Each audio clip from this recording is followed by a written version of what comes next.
Sorry. I was just trying to ruin a movie because that's what millennials do, right?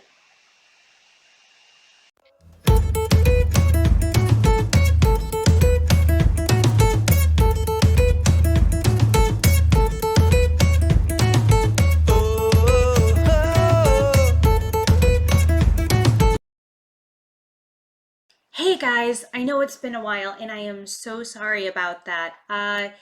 I was going to post the newest Galiska episode, and then when I went to find it, the file would not download, and so that Halloween episode where a lot of stuff happened that was really, really awesome is completely gone now. So I kind of lost that inspiration because, it's that fine, it's just not going to work. And I realized that that's probably not the best approach. Um, but we're going to have a sit down episode where we discuss what happened in that episode, give a recap, and go over everything since unfortunately that episode is lost. But um, it's good to be back. I thank you guys for your patience and your continued support. I am going to try to get better with posting here. It's just I don't feel like being spread out thin, trying to get a ton of stuff pushed out. I don't want to be tied to editing a ton, and I just want to be able to enjoy that chaotic energy and produce when and where I can, which is why I will never have a sponsor because they kind of like it when you have continuity in your content. And who knows, maybe I'll get there. But right now, I wanted to actually pick a topic today and go over things. But first, I wanted to share something completely random. My birthday was on the 27th, and my request for my birthday was to not have gifts. I just wanted to have a crafting day with my family where we just created things together, which was a lot of fun. We made little magnets to go on the fridge and stuff. It was great while watching movies.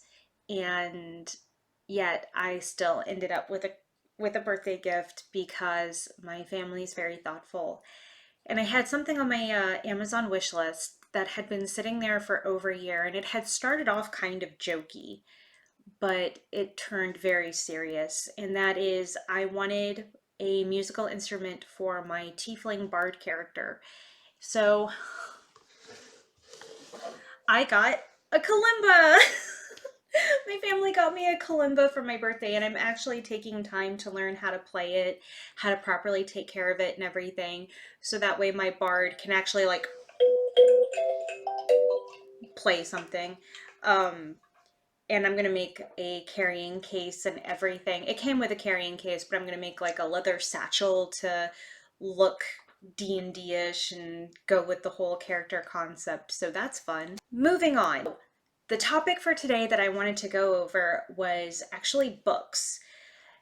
Yeah, I know, very unique topic, but in a live stream that I did last night, one of the things that we started talking about was adaptation and how we would like to see some fairly not as mainstream things make it to media, or maybe that there was an attempt to create something with it and how it fell through, which, happens. Now, I'm going to preface all of this with saying that as a huge book nerd who doesn't read near as much as she should, I will say that it is actually very difficult for a book to be turned into some form of media and me not enjoy it. I try not to be a purist. I try very hard to understand that what works in one medium, such as writing, doesn't necessarily translate perfectly to screen. So things are going to be changed, they're going to be condensed, characters are going to need to be left out, or certain concepts are just going to need to be trimmed and maybe they can be addressed in like a single line of script. Doesn't usually bug me. I will say the one exception for me has been The Hobbit. Uh, I know lots of people love those movies, and that's fantastic. The Hobbit book was something that in my childhood meant a lot to me, and I have it on a very high pedestal, even though it's not like the most groundbreaking of literature. It's still very special to me. So I watched the first one and I was like, that's something. And I do plan on eventually watching the other two. I'm just having a harder time with that. Oh, the other one actually, weirdly, that I have a hard time watching film for is Beowulf. My mom read me that story when I was like 6 or 7, and it was one of those books that uh, I really enjoyed. So a lot of the media that comes out for it is very, what? And so I do have a hard time with that. So those are, I do have my moments, and I try to be very honest that I understand I have a bias and that my issues are my own. And if you enjoy those films or those adaptations, I am so glad you enjoy it. But I'm not going to sit here and say, oh, this is why it's bad, when I understand that no matter what flaws I might say about a film, in the end, it's personal bias. That's all. So, from there, I wanted to talk about some books that I personally believe, I'm only going to go over 2 series, that I think would make great adaptations. And of course, one of them I have used as a prop right here. It's a great little book series. It's 4 books that I have. I don't know if the series ever went on past that, but it's the Enchanted Forest Chronicles. And I love these books. My mom used to read them to me while I was playing video games or painting or doing whatever. And it's just a great play on fantasy and a lot of the tropes that are there. It's a lot of fun. I love the dynamic with the wizards and the princesses and the dragon culture and stuff like that.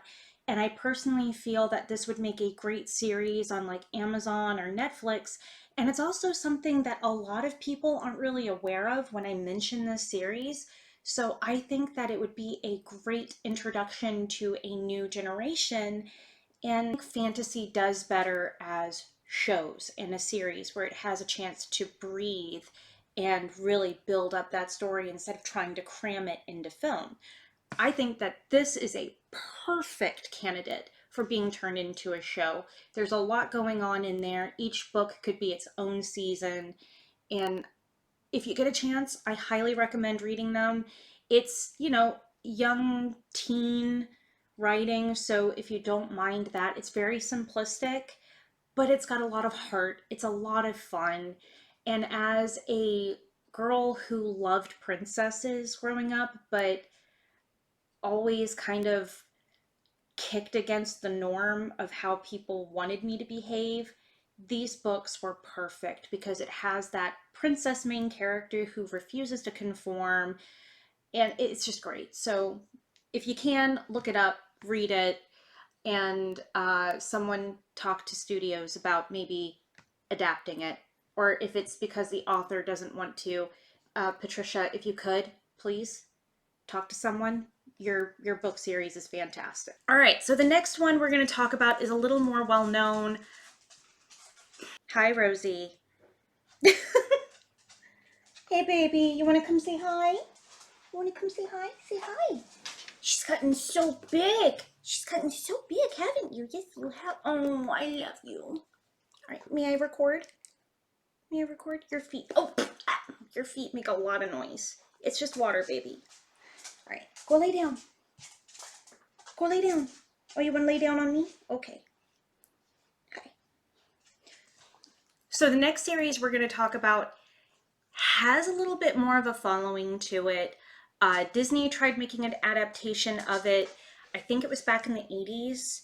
And at the time, it was considered too dark. It was it wasn't received well, which is a real shame because the cartoon is definitely the Disney version of the series, and that is I don't have the fifth book. Well, I don't have the fourth book, but I have four of them. That makes sense. You understand me. The Prydain Chronicles. The only book that I don't have in the series and that I've never been able to read is Taran The Wanderer, but I was able to get through the um, series without that book. I was able to finish the last book. They make references to it in the final book, but I was able to get through it without. So, yeah. These books are amazing. They are fantastic. If you ever get a chance to read them, I highly recommend it. They are so very rich and creative. There's one memory that I specifically have. I read these in middle school. I had a teacher who had them on a bookshelf.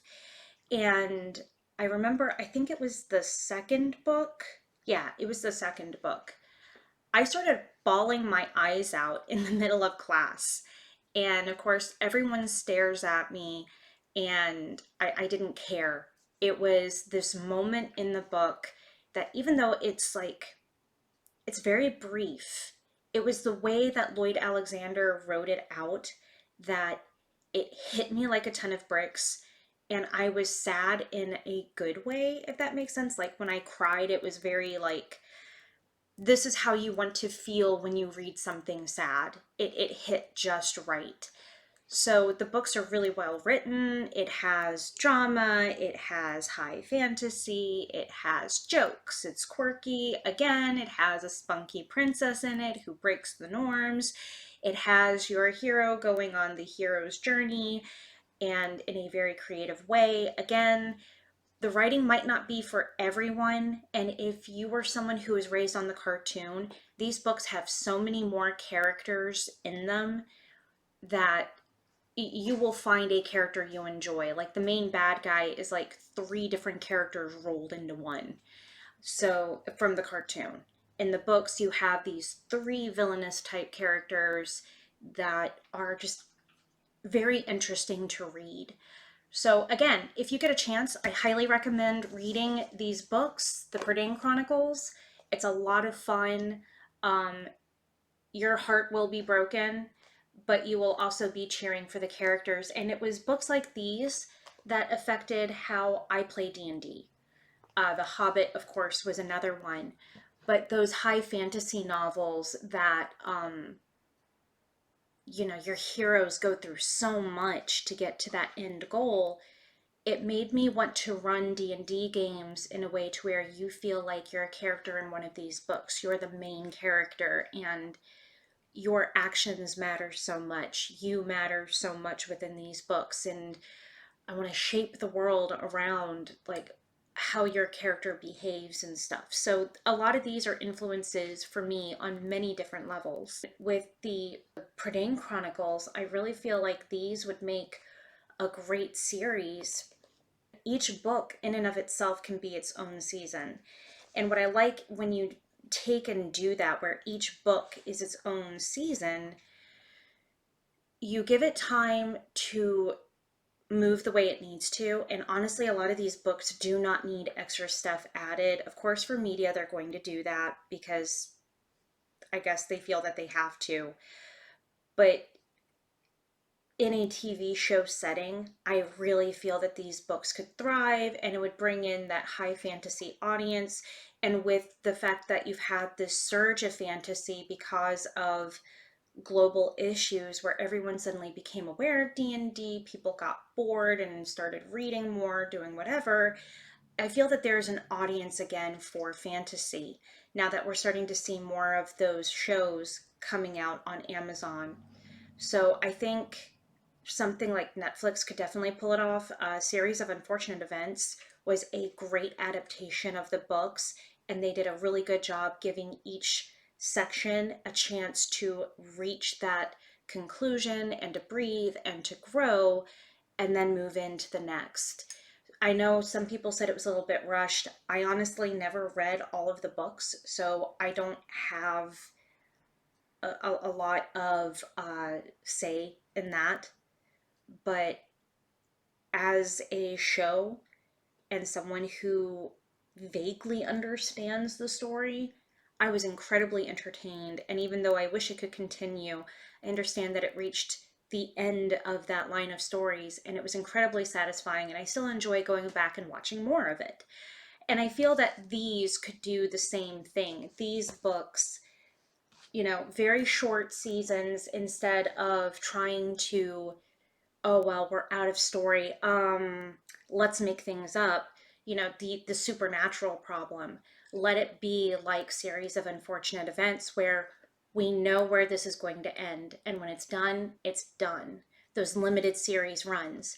And I've noticed things like Netflix and Amazon and those sites are really, really good at doing that, putting shows together that have a definitive end, and you can walk away wishing there was more, but understanding why there's not.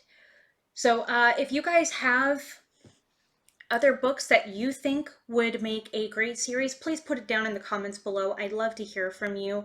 And plus, you might even open my eyes up to some books that I haven't heard of and that I would love to read. And if you get a chance, look these up, try to find them. Again, it's the Enchanted Forest Chronicles by Patricia Wrede. It's right here. I'll put it in the description too. And of course, Lloyd Alexander's The Prydain Chronicles. It's a classic series. There's 5 books in this one, 4 in the Enchanted Forest Chronicles. I think you guys will really enjoy them. Thank you again for joining me, and thank you for your patience, and I hope to do this again soon. And remember, you got this. Bye.